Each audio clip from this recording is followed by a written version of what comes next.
မင်္ဂလာပါရှင်ဒီနေ့တော့ကိုဘွားကိုအေးဆေးဆေးပြန်လဲသုံးသပ်ကြည့်ခြင်းတဲ့အချိန်မှာအရန်တင်တော်တဲ့စာအုပ်ကောင်းတစ်အုပ်ကိုပြောပြပေးသွားမှာဖြစ်ပါတယ်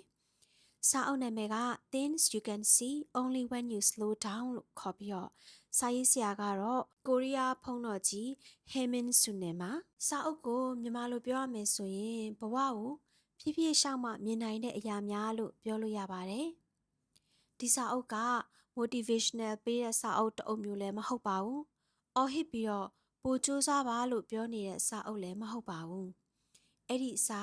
ပင်ပန်းနေတဲ့စိတ်ကိုတိတ်တိတ်လေးလာထိုင်နာပြီးတော့အေးအေးဆေးဆေးဖတ်ပါဆိုတဲ့စာအုပ်မျိုးပါ။ကျမတို့ရဲ့ဘဝမှာ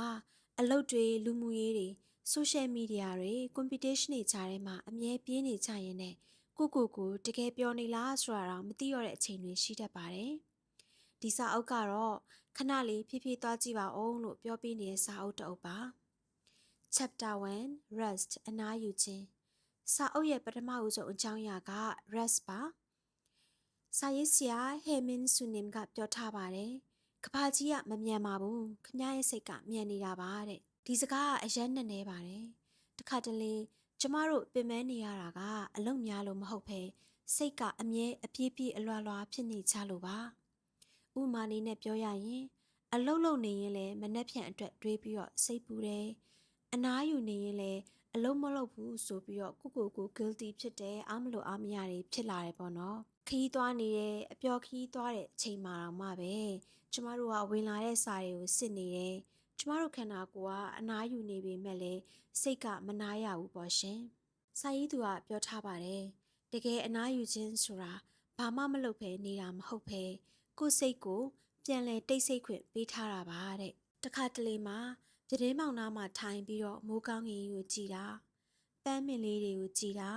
လက်ဖက်ရည်ကိုအေးအေးဆေးဆေးထိုင်တောက်တာ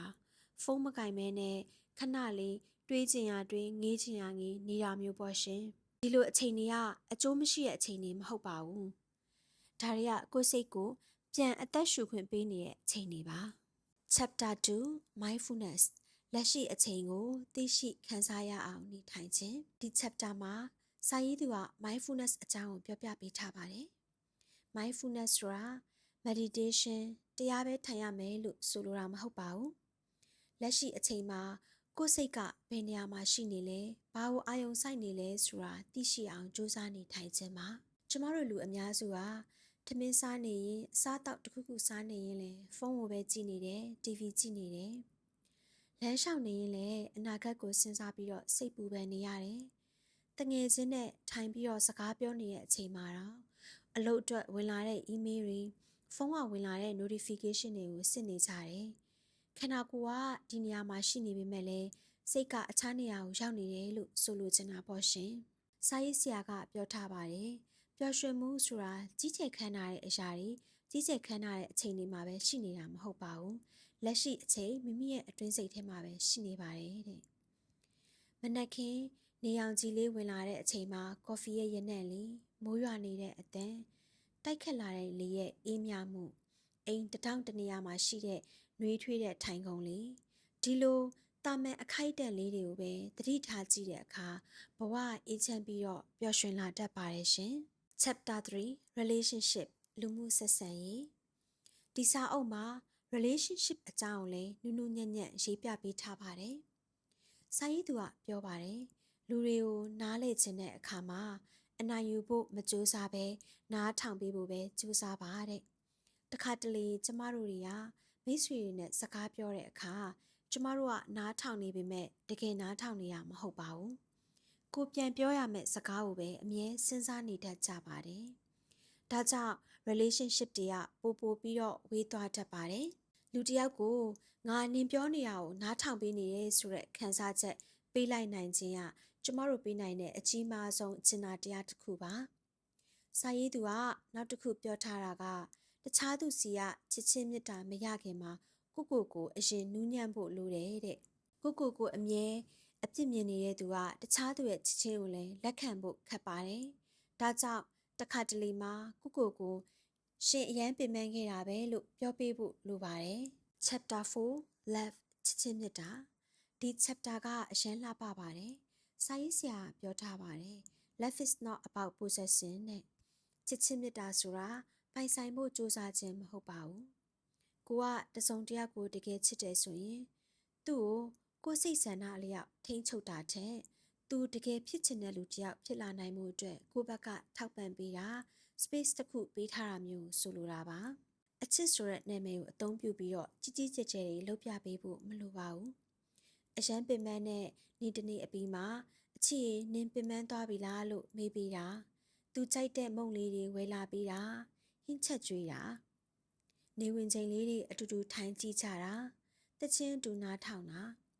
တိတ်ဆိတ်နေတဲ့အခြေအနေမှာတော့ကို့ဘေးမှာရှိနေတဲ့အချိန်မှာ तू ကတက်တောင့်တက်တာဖြစ်နေစီတာအဲ့ဒါတွေကအချစ်ပါပဲစာရေးသူကပြောပါတယ်တကယ်ချစ်တဲ့ relationship ဆိုတာကို့ကိုပို့ပြီးတော့ပင်ပန်းစေတဲ့အရာမဟုတ်ဘူးပို့ပြီးတော့အေးချမ်းစေတဲ့နေရာတစ်ခုဖြစ်လာပါတယ်တဲ့ Chapter 5 Courage 30ဒီစာအုပ်ကနူးညံ့တဲ့ချစ်ချင်းမြတ်တာတွေအကြောင်းကိုပြောပြထားပြီးမြဲကိုအားနည်းတဲ့လူတစ်ယောက်ဖြစ်အောင်နေဖို့တော့မပြောပြထားပါဘူးစာရေးသူကပြောပါတယ်ကိုလမ်းကိုရွေးဖို့တတိရှိရမယ်တဲ့တခြားသူတွေရဲ့မျှော်လင့်ချက်တွေကြားထဲမှာကိုဘာလို့ခြင်းလဲဆိုတာမေ့သွားတဲ့အခြေအနေမျိုးတွေရှိပါတယ်လူတိုင်းကအောင်မြင်မှုအတွက်အလွယ်လန်းကိုလိုက်နေကြတဲ့ခင်မှာကျမတို့က slow life ကိုရွေးချယ်ခဲ့တာလေကျမတို့ရွေးချယ်ခဲ့တဲ့တတိပါပဲနှိုင်းယှဉ်မှုတွေကြားထဲမှာကိုယ့်ရဲ့အမြန်နှုန်းနဲ့ကိုသွားတာလေတတိပါပဲ social media မှာတခြားသူတွေပျော်ရွှင်ပြည့်စုံနေတဲ့ဘဝကိုကြည့်ပြီးတော့ကိုဘဝကိုငါရောတကယ်ပျော်ရွှင်နေရလားလို့တန်တရားဖြစ်တတ်ပါတယ်ဒါပေမဲ့စာရေးသူကပြောပါတယ်ပန်းတွေအားလုံးကတစ်ချိန်တည်းမှာမဖူးကြပါဘူးတဲ့တချို့ပန်းကမနက်မှဖူးတယ်တချို့ပန်းကညနေမှဖူးတယ်ဒါပေမဲ့ဖူးတဲ့အချိန်ရောက်လာတဲ့အခါအားလုံးကလှနေကြတာပါပဲတဲ့ Chapter 6 Life ဘဝဒီစာအုပ်ရဲ့အဓိကပေးခြင်းတဲ့ message က slow down ဘဝကိုအရှိန်လေးလျှော့ပြီးတော့ပြန်လဲသုံးသပ်ကြည့်ဖို့ပါဘဝကိုအရှိန်လျှော့ပြီးတော့ပြန်လဲသုံးသပ်တယ်ဆိုတာပြည့်ညင်းငွေနေရမယ်လို့ပြောချင်တာမဟုတ်ပါဘူးဘဝကိုတတိရှိရှိနဲ့နေရမယ်တခါတလေကျမတို့ကကိုယ့်ရဲ့ဘန်းနိုင်ကိုပဲအာယုံစိုက်လွန်တော့သွားရမယ့်လမ်းခီးကိုမမြင်ကြတော့ဘူးပေါ့ရှင်အောင်မြင်မှုရမှပြောမယ်ပတ်စံပိုးရမှပြောမယ်ပြည့်စုံတဲ့ဘဝကိုရမှပြောမယ်လို့ထင်နေတတ်ကြပါတယ်ဒါပေမဲ့စာရေးသူကပြောပါတယ် Life is available only in the present moment တဲ့ဘဝဆိုတာအခုဒီချိန်ထဲမှာပဲရှိတယ်မနက်ခင်းအလင်းရောင်ထဲမှာပဲရှိတယ်အိမ်ထောင်လေးတစ်ခုထဲမှာပဲရှိတယ်တိတ်ဆိတ်တဲ့ညတွေထဲမှာရှိတယ်ကိုချစ်ရတဲ့သူတွေနဲ့ရှိနေတဲ့တာမန်ရိုးရှင်းတဲ့အချိန်တွေထဲမှာပဲရှိနေပါတယ်တဲ့စာအုပ်ကိုအနှစ်ချုပ်ရမယ်ဆိုရင်ဒီစာအုပ်ကိုဖတ်ပြီးသွားတဲ့အခါဘဝအမြင်ကအနှဲငယ်တော့ပြောင်းသွားပါလိမ့်မယ်ဘဝဆိုတာအမြဲပြေးလွှားရုန်းကန်နေဖို့မလိုဘူးစစ်မှန်တဲ့အောင်မြင်မှုဆိုတာမိမိတို့ရဲ့အတွင်းစိတ်ကလာတာဖြစ်ပြီးတော့ပုံမှန်အခြေအနေလေးတွေကိုခန်းစားတတ်ရင်လည်းလှပမှုလေးတွေကိုမြင်လာနိုင်တယ်ဆိုတာကိုနားလည်သိရှိသွားပါမယ်တခါတည်းမှာတိတ်တိတ်ကလေးနေလိုက်မှာပဲအေးမြတဲ့လေတိုက်တဲ့အတန်ပန်းလေးတစ်ပွင့်ရဲ့လှပမှုနေအောင်ကြီးရဲ့နှွေးထွေးမှုကိုချစ်တဲ့သူနဲ့တိတ်တိတ်လေးထိုင်နေရတဲ့အခြေအနေဒီလိုအခိုက်အတန့်လေးတွေကဘဝရဲ့တကယ်အရေးကြီးဆုံးအငြိမ်းချမ်းဆုံးအခိုက်အတန့်လေးတွေဖြစ်လာနိုင်တယ်ဆိုတာကိုသိရှိသွားပါမယ်ဒါကြောင့်ဒီနေ့ခဏလေးပဲအရှိန်လျှော့ပြီးတော့ရက်တန့်ကြည့်လိုက်ပါဖုန်းလေးကိုခဏချထားလိုက်ပါကောင်းကင်ကြီးကိုကြည့်ပါလေတိုက်တန်လေးတွေကိုနားထောင်ပါမိမိရဲ့စိတ်ပြောနေတဲ့စကားကိုပြန်လည်နားထောင်ကြည့်လိုက်ပါတချို့အလှပတွေကကျမတို့က